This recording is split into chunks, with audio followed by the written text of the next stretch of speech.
Ladies and gentlemen, it gives me great pleasure to welcome David Bradley.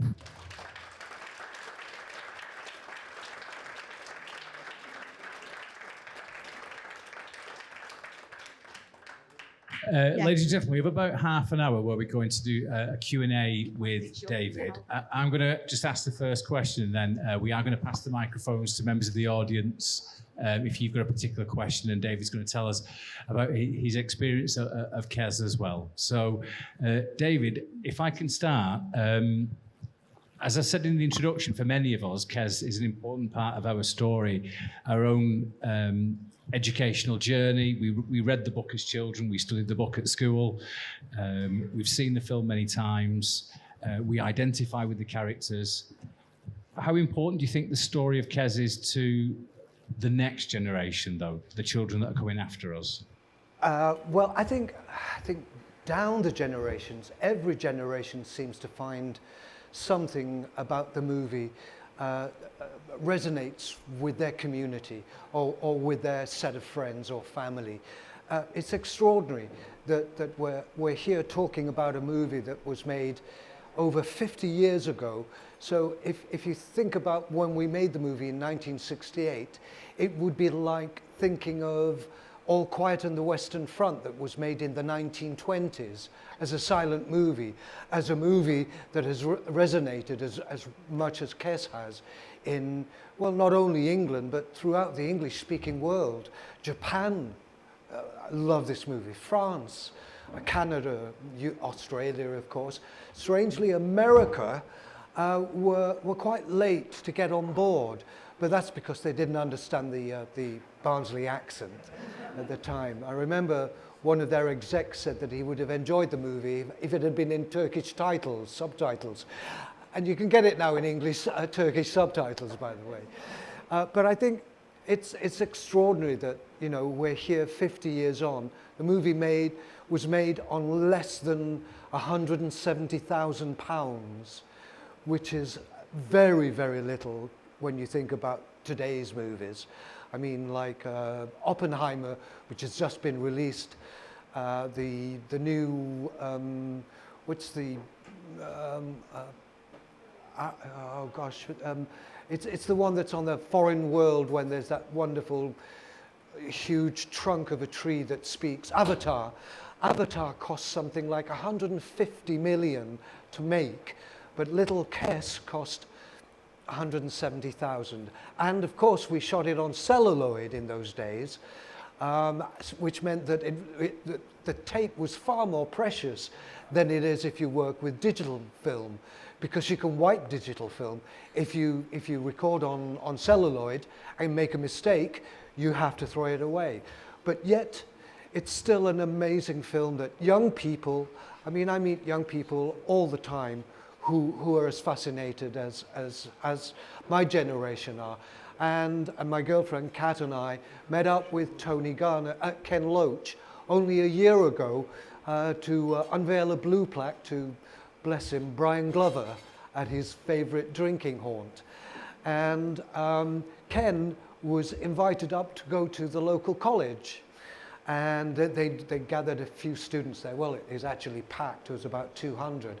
And they were as engaged with the film as any of our generation. So it's just amazing that it's still talked about on the radio at least 3 or 4 times a day.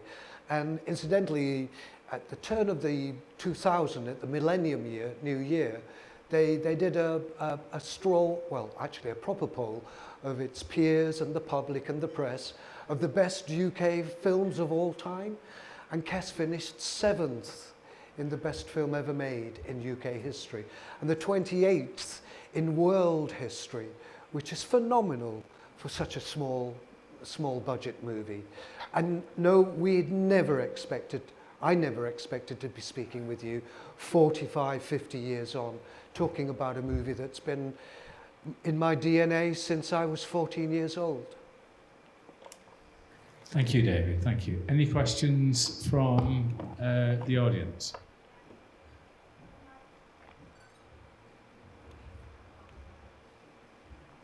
How much involvement did you have actually training KES? when most of the cast knew that they were going to be in the film, I received a letter from Ken Loach. It was a very special letter. I still have it.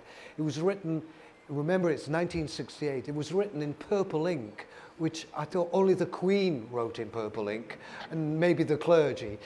And he said something along the lines of, "Dear David, we would like you very much to play the part of Billy Casper in Barry Hines' film A Kestrel for a Knave," because we hadn't changed the title at that time.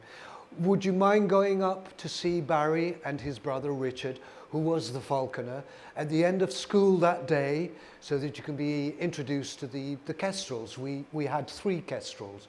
I don't know if many of you will remember, there was a shoe shop. We named them after a shoe shop of our generation called Freeman, Hardy and Willis. Yeah, I mainly trained Hardy.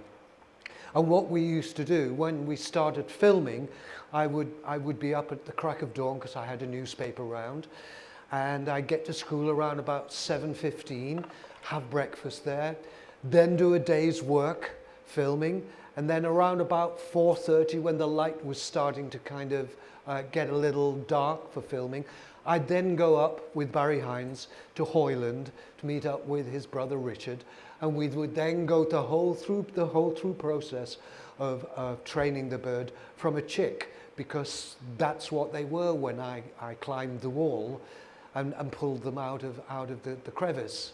They're iris, as it's called in falconry terms. And so every night I would finish filming, I'd go and train with the kestrels, I'd go back, I'd have my own crayons or lure, and I'd be practicing in the garden to get the timing right, and then I'd be learning lines, of course. So it was a pretty full day for me. I'd be going to bed around about 2 in the morning to make sure I knew my lines for the following day. Or Ken didn't actually prefer you to be letter perfect. That's the wonder of Ken Loach. He likes his films to be very naturalistic and authentic. So he's not looking for a perfect scriptural performance. He's looking for something with heart and soul, you know? Who's next?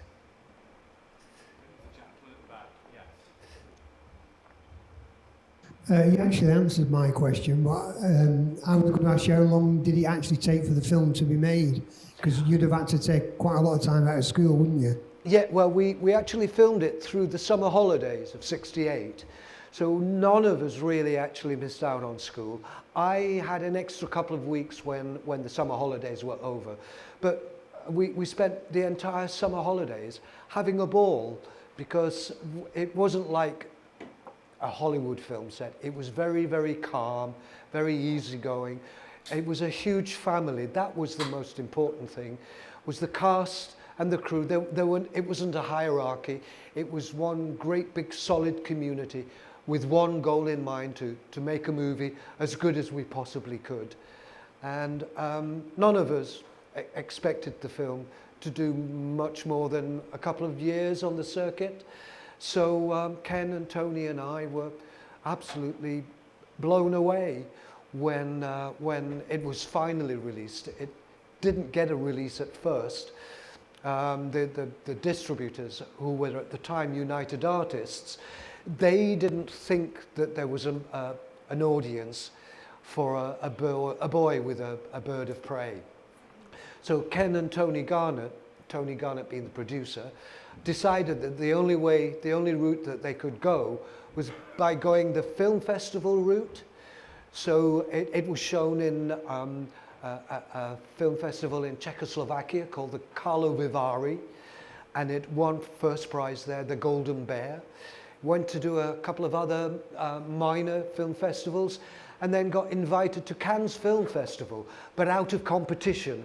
It was one of their extra films for any of the press who wanted to see it, out of competition.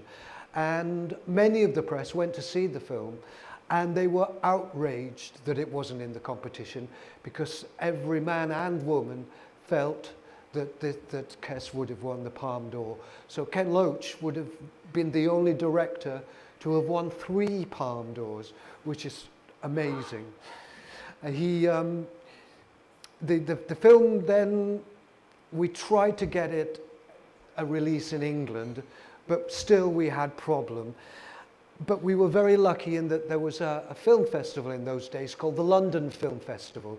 It's now called the Time Out Festival now. The London Film Festival was like a preview of all the foreign films and English films that would probably hit the market the following year. And we were invited to show KES, and that was where I first saw the film in its completeness. And I sat at the back with Ken and Tony Garnett, Barry Hines was there, Colin Welland as well, and watched it and was as amazed as probably you were when you first saw it. And as the curtain went down and the end titles went up, every man and woman in the audience stood up on their feet and gave us a 15-minute ovation as we walked to the stage.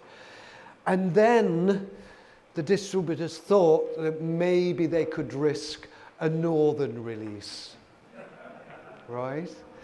So instead of having the world premiere in Barnsley, which is where it should have been, we had a wonderful old-fashioned Art Deco cinema with the strip lighting outside. It was wonderful. We knocked it down for a supermarket, unfortunately. They decided to have the world premiere at the new Doncaster Odeon, which is now, incidentally, an NCP car park. And that's where it was shown. And then the next week it went to Barnsley, Sheffield, Manchester, Leeds, Huddersfield, and at every venue they were queuing round the block. It broke all box office records and all attendance records from that point, you know, back in history. I'm sure it's been broken since, but at that time that was a tremendous achievement. And so eventually the distributors brought it down to London, and it opened at the Leicester Odeon in Leicester Square, which is it's like 1,000-seater. It played there for 11 months, which is amazing, you know. So yeah, hope that kind of answers your question. Any more questions? Yeah, got a Yes, the lady there.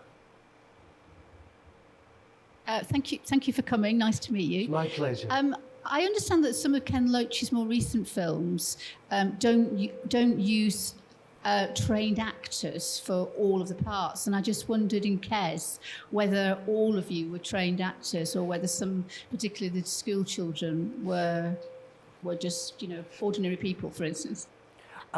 This is something that Ken does in all of his films.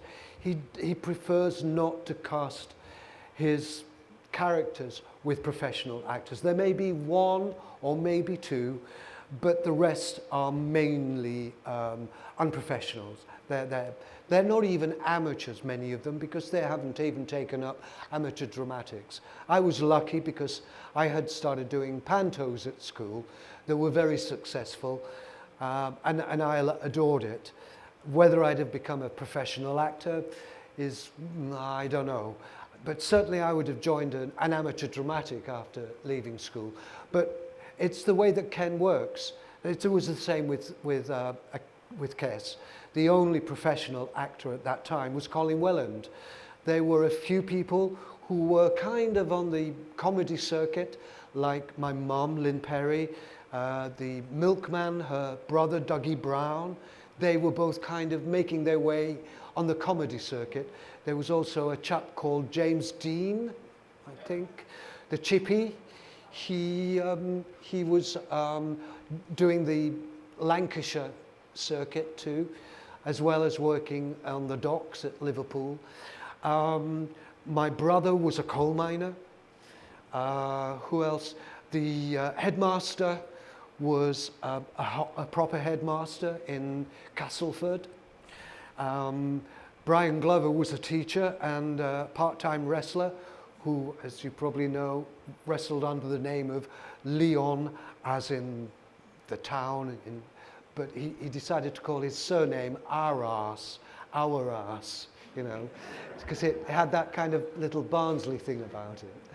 So yeah, 99.9% of the KES was pure amateurs. And pretty much every film that Ken has made.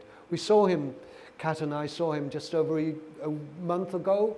because he's about to release his next movie, which is called The Old Oak, which is set in kind of like Newcastle, Northumberland area, about a publican who welcomes refugees, I believe, from the Ukraine.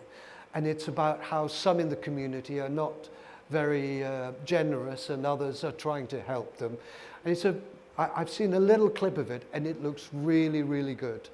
Looks really something that you should look out for. It's a typical Ken Loach film, so if you're looking for sex and violence, forget it.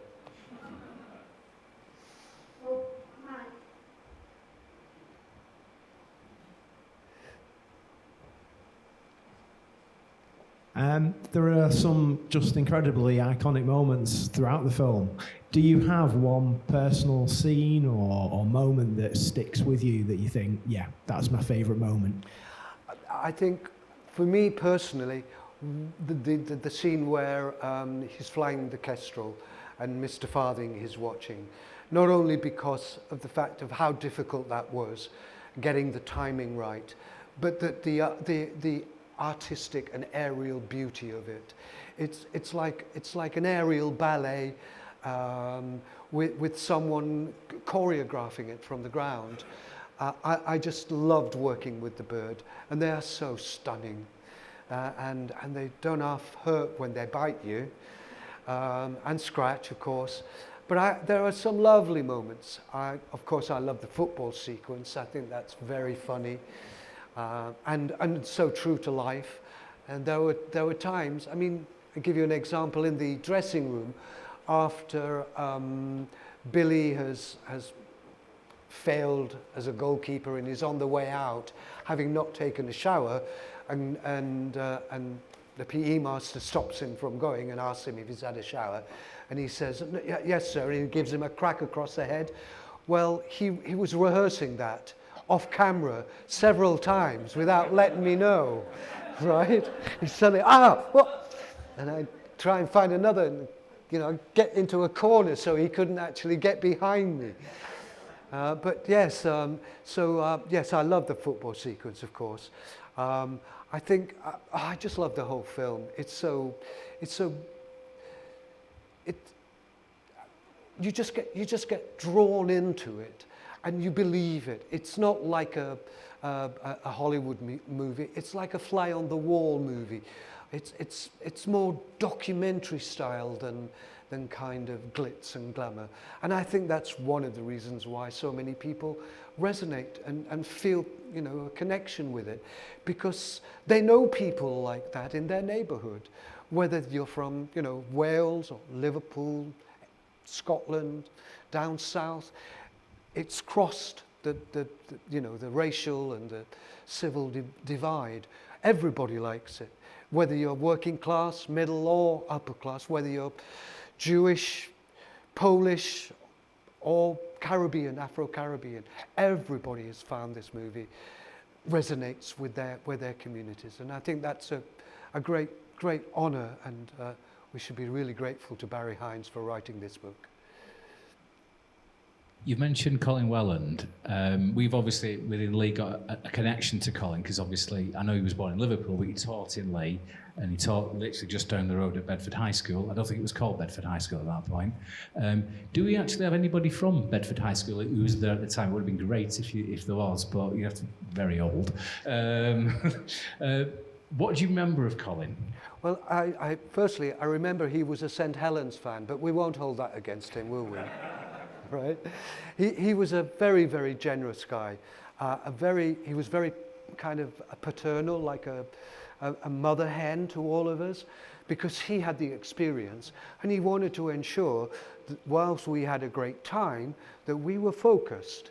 And I think, you know, when you look at the kids, because a lot of the lines that the kids were saying were made up on the spot.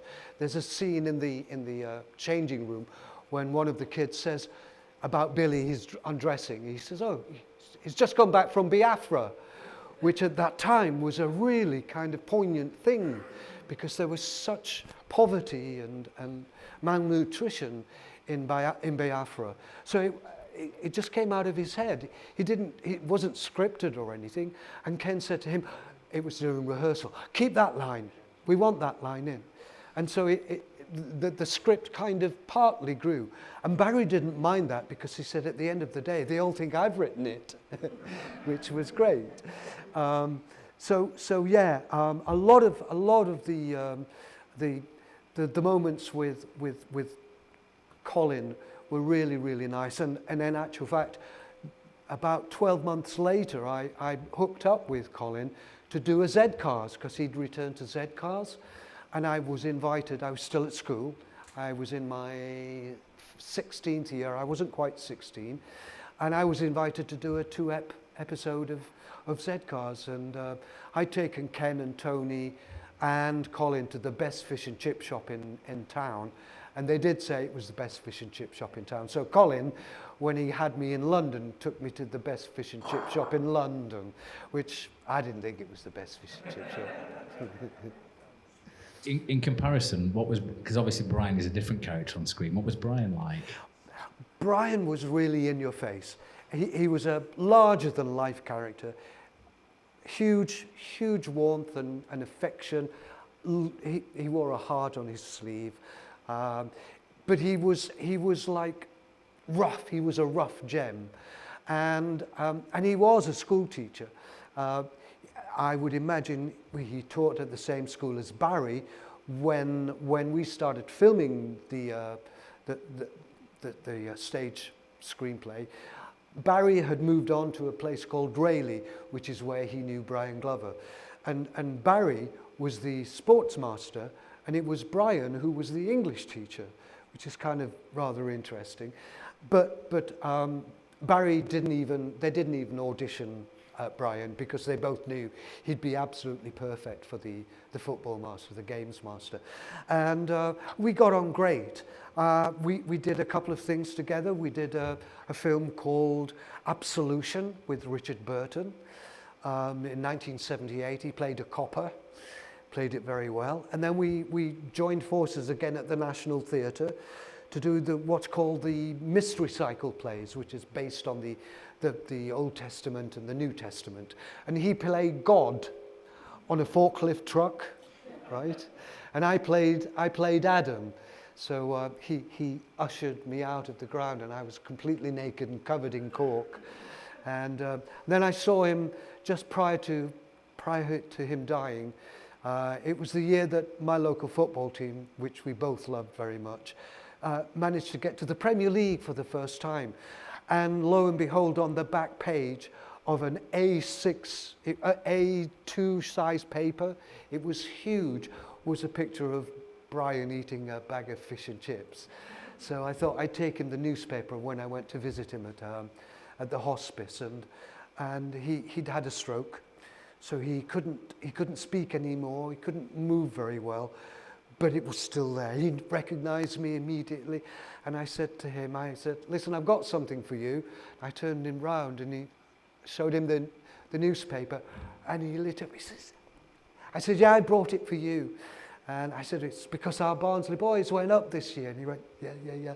And I talked to his wife and things, and less than 36 hours later, I went to visit him, found him again. This time he was resting, so I didn't stay.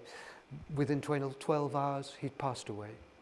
So I was rather grateful I was able to see him before he passed on.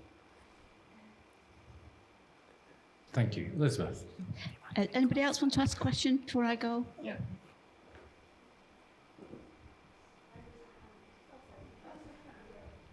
Hello.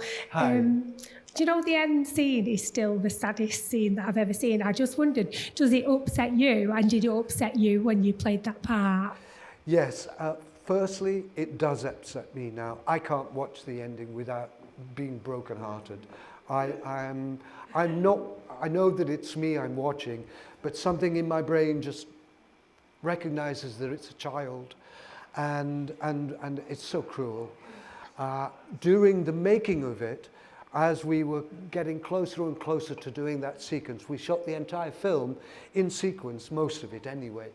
I was being told by Richard Hines, the falconer, Ken Loach and Barry, that unless they were able to find a bird of prey that had died of natural causes, they may have to take one of the kestrels' lives. Yes.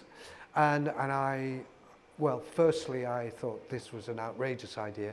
Then I thought they were too nice a kind of people to do something so horrid like that.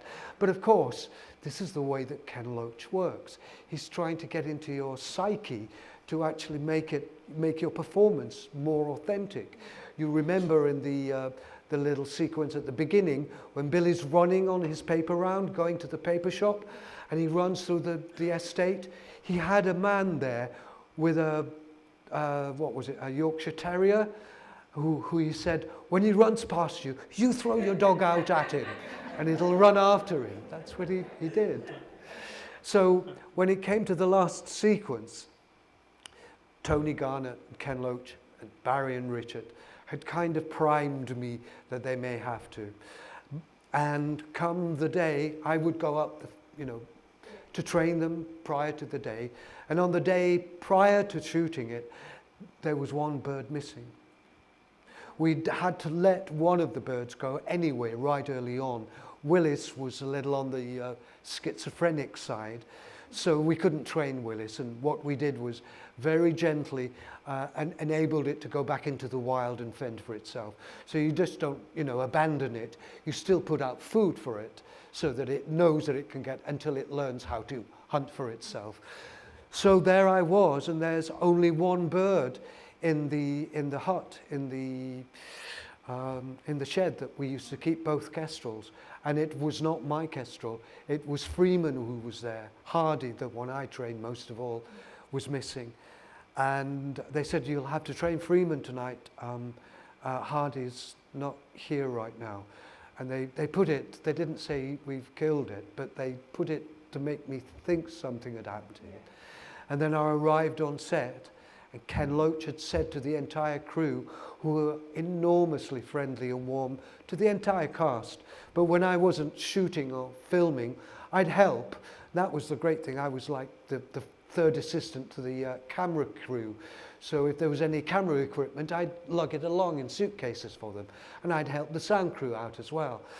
But he told the entire crew on the day that we were shooting the last scene to be very cold with me, not to engage in any conversation. So I went in there and I'd see one of my buddies, I'd say, "Morning, Eddie."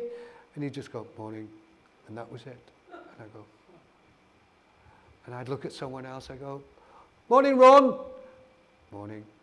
And they're all being so, and I'm thinking, and then suddenly our props guy takes me to one side and he said, "David, I think it's best that we show you the kestrel. We weren't able to find one, I'm afraid. So it's one of ours, I'm afraid." And he brought it in newspaper. It wasn't even in a, but it was in the fridge, I guess. And he unwrapped it, and there was this kestrel inside. And I couldn't tell the difference between kestrels at the age of 14, because my mind was so, I was working all the time. So I was being told to believe, and I still didn't believe it, that they would kill something. But I knew that I'd have to play the part as it was written. But the thing that really pissed me off was at lunchtime, on a really big day for me, the catering crew would always have my favorite meal, which in those days, not now, was shepherd's pie and apple crumble and custard. And on this special day, they ran out. And I was really pissed off with that, I'll tell you. I was so pissed off that I went to the local fruit shop and just pigged out on as much fruit as I could get. And there were fruit that I'd never heard of, and fruit like kiwi fruit that I bit into, not realizing that you just eat the flesh inside. I thought, oh God, what's lychee? I'd never heard of those little white beady things. But I came back and I knew that I'd have to shoot it properly and that I'd have to allow the emotion to overcome me, which I hope it did anyway. Any more? Thank you. Can I just ask one? Elizabeth. Yeah, could I just ask a question? The iconic image of you with the two fingers, And from what I understand, that wasn't in the film, it was edited out. So how was that decided that that would become the iconic image? How did that transpire? We did shoot that film, that sequence actually. It's in the book, it's when Billy comes back after his newspaper round and his mum asks him to go to the local shop for a packet of fags. And Billy says that he hasn't got time, he's got to get to school. And she kind of says, well, you'll make time. And he loses it and starts throwing eggs at their house. And she gets so pissed off, she screams at him, and he puts 2 fingers up at her. And that was the image that they were going to use. But they I think it was because of the screen time, they didn't want to go over a certain period. They decided not to actually include that in the actual end cut, as it were. But there is a character in the movie, in the football sequence when he gets sent off, who gives the 2 fingers. But it was also, I think they knew that that would kind of create a statement on bill posters, which of course it did. There was a lady called Mary Whitehouse who was up in arms. She wanted it banned, but thankfully we didn't. So that's where it came from. That's where it came from. You're welcome. Ladies and gentlemen, any other questions? Yes, this gentleman here. I don't know, Mike. Did you actually audition for the part? Yes, I did. There were about 180 of us from 3 different schools that had failed their 11 plus. No grammar school kids were in the movie. That was something Ken wanted to emphasize, that these kids that we think are just factory fodder, they have got talents if a teacher has time to find what it is that they really are interested in. Most kids have something that they're interested in, and it's really good if you can kind of harness that interest into some kind of career when they leave school. I mean, I know a lot of boys want to play soccer. Well, if you ain't good enough to play soccer, you could become a physio for your favorite football club, or a referee, or an assistant linesman. There are various jobs that you can get involved in football, for instance. And that's one of the reasons why Ken went to 3 schools that were known as failed 11 plus. There was my school, the school that you see on the film. There was the Rayleigh School that Barry and Brian Glover taught at. And there was also a school that was a kind of a middling school called Lonka Central. So they were slightly more intellectual, or their IQ was supposedly a little higher than my school, but not sufficient to go to grammar school. And we met up with Barry, Tony, Garnett and Ken at school first of all. They whittled down the numbers to about 60, then to about 20, and about 40 to 50 of us went to the local hotel in town, the best hotel in town at the time, where we had a slap-up, well, we thought it was a slap-up meal. It was salmon paste sandwiches, which not many of us, it was, in those days, it was potted meat for people like us, and you know, kind of the gravy from your Sunday roast that was always bread and dripping, that was always nice. And so we had proper salmon paste sandwiches. And there were 2 scenes that we had to do.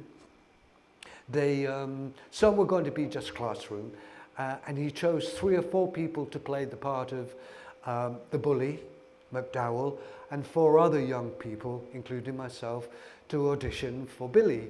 And we read the 2-page scene that you see just prior to the Coke fight.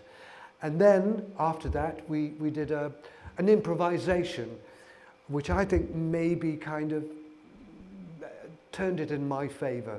I was kind of lucky in the sense that I was the last to go in, so I saw what everybody else did, but they all did the same thing, which is our English teacher, who was the registrar in the movie. He was playing the librarian, and they entered this room that we were all sitting in, and each Billy Casper went directly up to the librarian and asked for a book of falconry, please. Well, I didn't think Billy would do that. So when I entered the room, I walked around the walls pretending to look at books and pushing them back. And the librarian, Mr. Hesketh, said, "Excuse me, can I help you?" And I said, "No, it's all right, I'm just looking for a book." And he had to coax me over. And then we started to have a proper kind of conversation. And I think that's what really showed to Ken and Tony that I was an imaginative person as opposed to just going according to book, which is what Ken wanted. He wanted someone who could express himself as well as keep within the guidelines of a script. And of course, the bit of pantos that I'd done at school helped enormously as well. So I was all ready for it, as you can imagine. I have a book that was signed by Barry Hines. I wonder if you'd add your signature to it for me. I certainly will. Thank you. Any other questions, ladies and gentlemen? No? Well, oh, yes.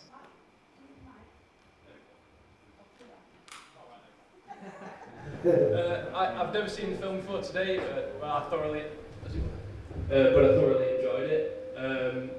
Obviously, I didn't grow up in the 60s and 70s, so I wondered, like, looking back, how well do you think it represents the time?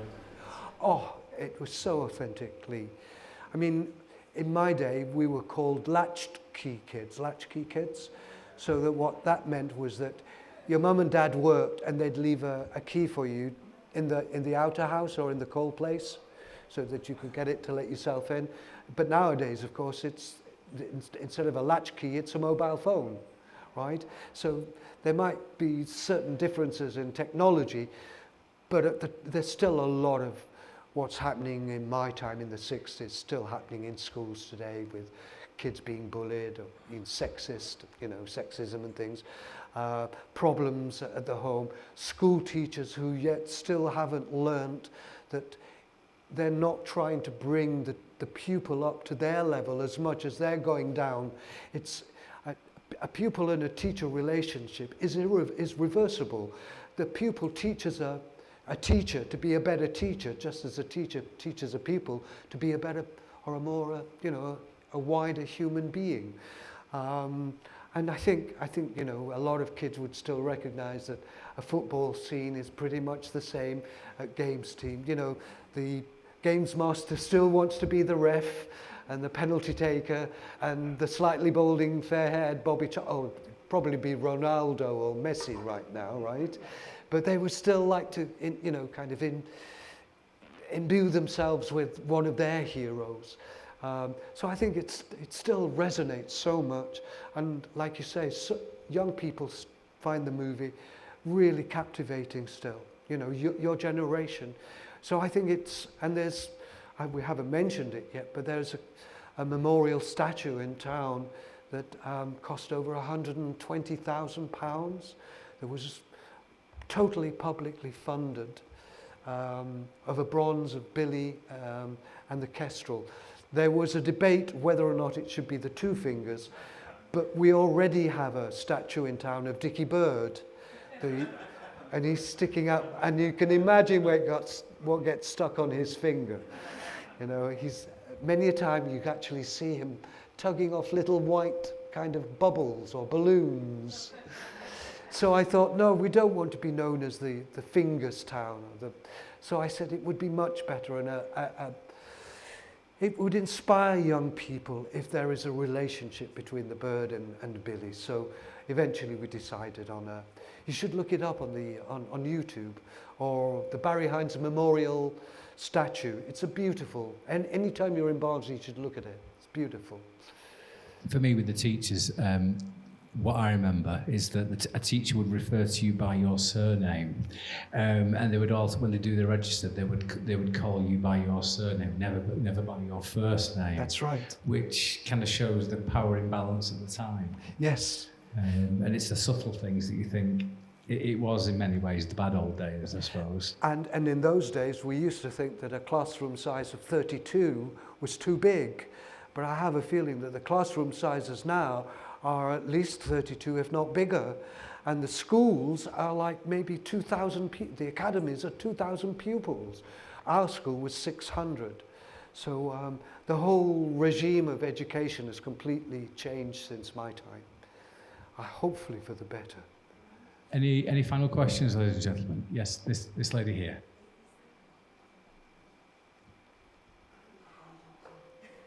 It's not really a question, it's just a view really. It's a good reflection on social history, because when you talk about the boys going to see the careers officer.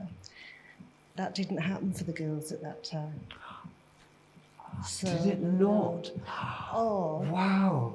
or if you were lucky enough to get a slot with a careers officer, if you were a female, you were told, I lived in Salford, so I was told I could go working, putting toothpaste in toothpaste tubes until I got married. Terrible, isn't it? It's absolutely factory fodder, basically. Factory fodder.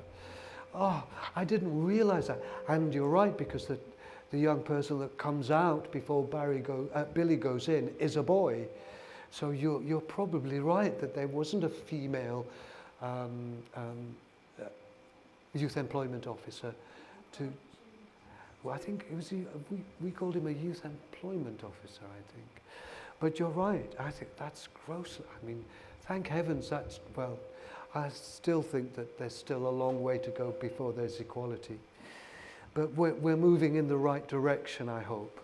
I hope I'm not stepping on any men's toes here, but I really do think that a balanced relationship with our female sisters is the only way to go, because we learn from them as much as they can possibly ever learn from us, and that's, you know, that's the wonderful thing. It's the yin and the yang, isn't it? If there's no female, there'd be no males.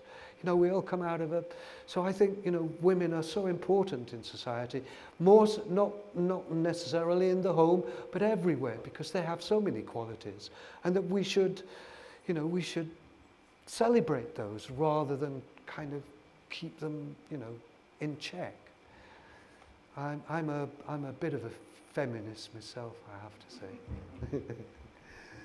So, ladies and gentlemen, before we thank David, David has, and David will be available in the Bowery. He has brought some merchandise, so if you want to have a chat with David, and I know David's brought some things along as well, please feel free. But could I ask you to give it up for Billy, for David. Thank you very much. Thank you.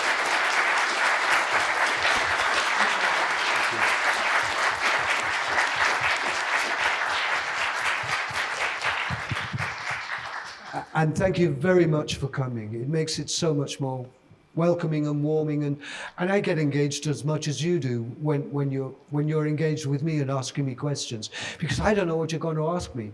I mean, I might have a few ideas, but it's always fresh for me. So I may have done this many, many times, but every time I do it, it's like doing it again for the first time. So it's really great to have met you all. Thank you very much. Thank you.